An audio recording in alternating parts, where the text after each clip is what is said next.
주 여호와의 말씀이니라. 보라, 날이 이를지라.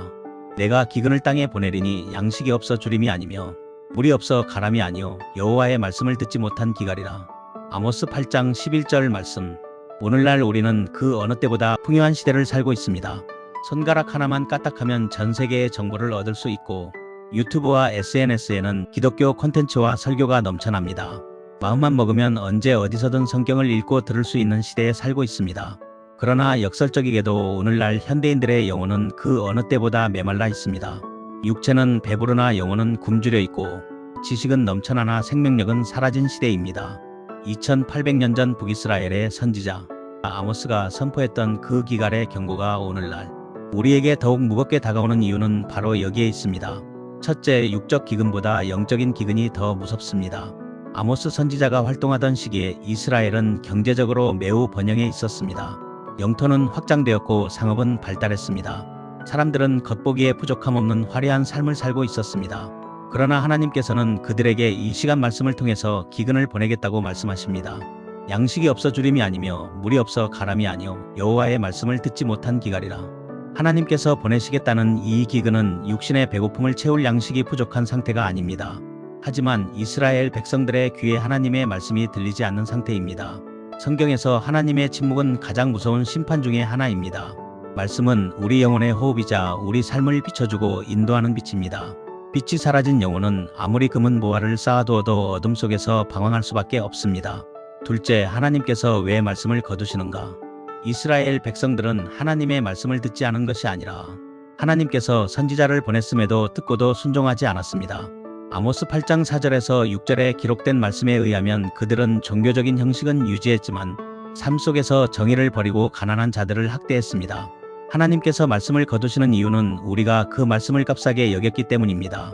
거듭된 경고와 징계에도 불구하고 끝내 죄에서 돌이키지 않았기 때문에 하나님께서 침묵하시고 심판을 내리신 것입니다. 말씀을 지식적인 유의나 복을 받기 위한 수단으로만 여길 때 하나님께서는 그 입을 닫으십니다. 말씀이 사라진 곳에는 인간의 욕망과 교만만이 무성하게 자랄 뿐입니다. 아모스 4장을 보면 너희가 내게로 돌아오지 아니하였느니라. 이 구절이 5번이나 반복됩니다. 그들은 육체의 고통을 겪으면서도 끝까지 마음을 찢지 않았고 하나님을 찾지 않았습니다. 이처럼 배고픔, 목마름과 같은 물리적인 고통으로도 깨닫지 못하는 백성에게 하나님께서는 이제 말씀의 상실과 같은 영적인 고통을 내리십니다. 육적인 양식이 끊어진 것보다 더 무서운 것은 환난의 날에 어디로 가야 할지 알려주는 하나님의 인도하심이 끊어지는 것입니다. 셋째, 하나님의 말씀을 떠난 영혼들은 방황할 뿐입니다. 아모스 8장 12절은 사람들이 이 말씀을 찾으려고 이 바다에서 저 바다까지 북쪽에서 동쪽까지 비틀거리며 돌아다녀도 얻지 못할 것이라고 기록하고 있습니다. 오늘날의 모습과도 너무나 흡사합니다. 마음의 평안을 찾기 위해 명상을 하고 인문학 강의를 듣고 심리학 서적을 탐독하지만 영혼의 갈증은 해소되지 않습니다. 생명의 말씀이 없는 인간의 노력은 밑 빠진 독에 물을 붓는 것과 같습니다. 하나님의 말씀이라는 절대적인 기준이 사라지면 사람은 세상이 주는 일시적인 쾌락과 성공, 물질에서 만족을 찾으려고 헤맵니다. 하지만 갈증이 심하다고 해서 바닷물을 마실 수 없는 것처럼 세상의 것으로는 영혼의 깊은 목마름을 결코 채울 수 없습니다. 말씀이 없으면 죄를 죄로 깨닫지 못합니다.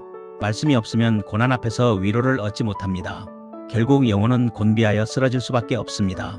지금 혹시 마음이 불안하고 삶의 방향을 잃은 채 방황하는 분이 계십니까? 그렇다면 지금이 바로 성경을 펼쳐야 할 때입니다. 메마른 심령에 생수를 공급하는 것은 오직 하나님의 말씀뿐입니다. 넷째, 예수 그리스도는 말씀이 육신이 되어 이 땅에 생명의 떡으로 오신 분이십니다. 구약시대의 기갈은 신약시대에 이르러 소망으로 바뀌었습니다. 가장 결정적인 순간에 말씀 자체이신 하나님께서 예수 그리스도를 이 땅에 보내셨습니다. 요한복음 1장 14절은 이렇게 증거하고 있습니다. 말씀이 육신이 되어 우리 가운데 거하심에 우리가 그의 영광을 보니 아버지의 독생자의 영광이요 은혜와 진리가 충만하더라.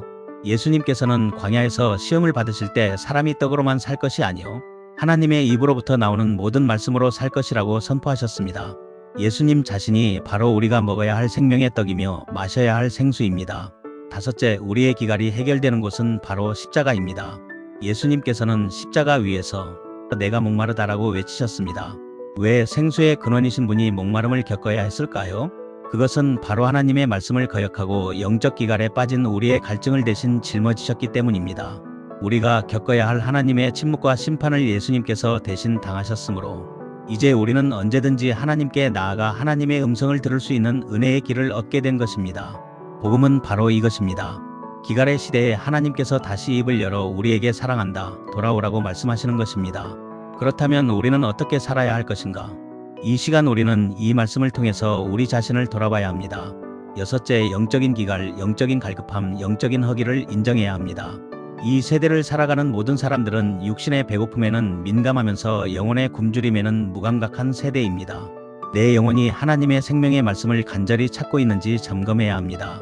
지금 마음에 공허함을 겪고 있다면, 마음의 불안함을 지울 수 없다면, 그리고 이유 없이 짜증스러운 감정이 자주 나타난다면 단순한 스트레스가 아니라 영혼이 하나님을 찾고 있다는 영적 배고픔, 즉 영적 기갈, 영적 갈급함을 겪고 있는 것입니다.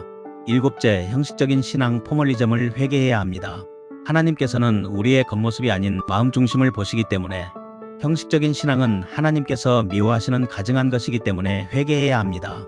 경건의 능력을 잃어버린 채 자기 기만에 빠질 뿐만 아니라 예수님과의 인격적인 관계가 단절되기 때문에 회개가 필요합니다.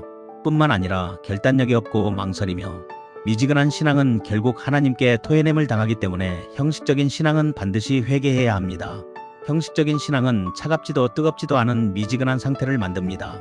이것은 영적인 나태함이며 자만심에 빠져 자신의 영적 빈곤함을 깨닫지 못하게 합니다. 주님은 이러한 상태에서 돌이켜 열심을 내고 회개하라고 요한계시록 3장 15절로 16절에서 이렇게 명하십니다.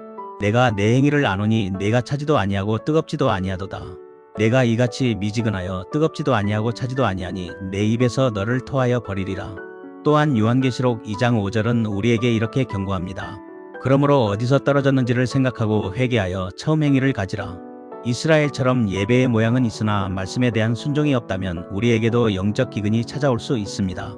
말씀을 지식으로만 머릿속에 담지 말고 삶의 나침반으로 삼아야 합니다. 하나님께서는 상한 심령을 멸시하지 않으신다고 시편 51편 17절은 말씀하고 있습니다. 지금 나의 예배와 기도가 습관에 젖어 있지는 않은지를 돌아보고 형식이라는 껍질을 깨고 진실한 마음으로 주님 앞에 나아가는 것이 회복의 시작인 줄 믿습니다.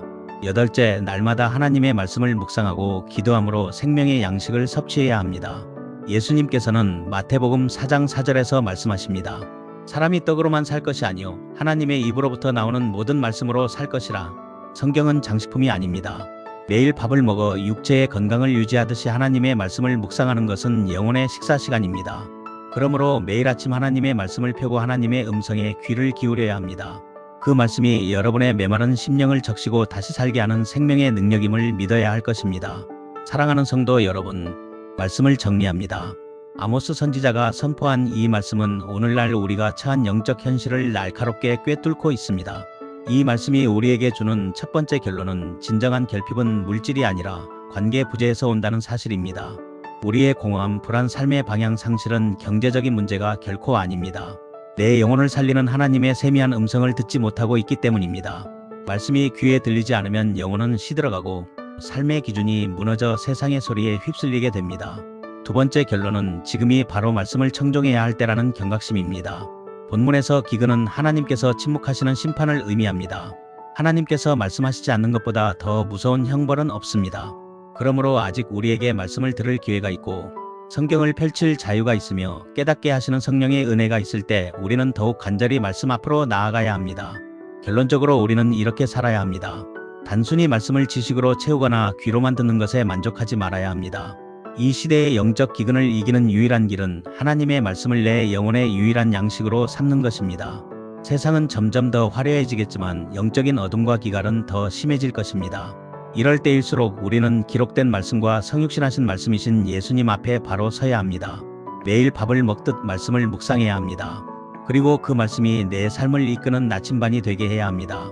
세상의 소리가 아닌 하나님의 음성에 귀를 기울일 때 우리의 메마른 심령은 다시 생명력을 얻고 길 잃은 세상 속에서 참된 길을 걷게 될 것입니다.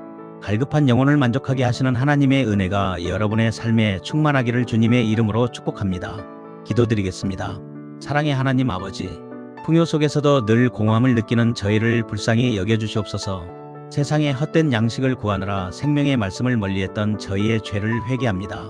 이제 다시 말씀 앞으로 돌아갑니다. 우리 영혼의 기갈을 해결하여 주시고 오직 주의 말씀만이 내 발의 등이요 내 길의 비침을 고백하게 하옵소서. 우리의 삶을 생명의 길로 인도하시고 날마다 건강 주시는 예수 그리스도의 이름으로 기도드립니다. 아멘.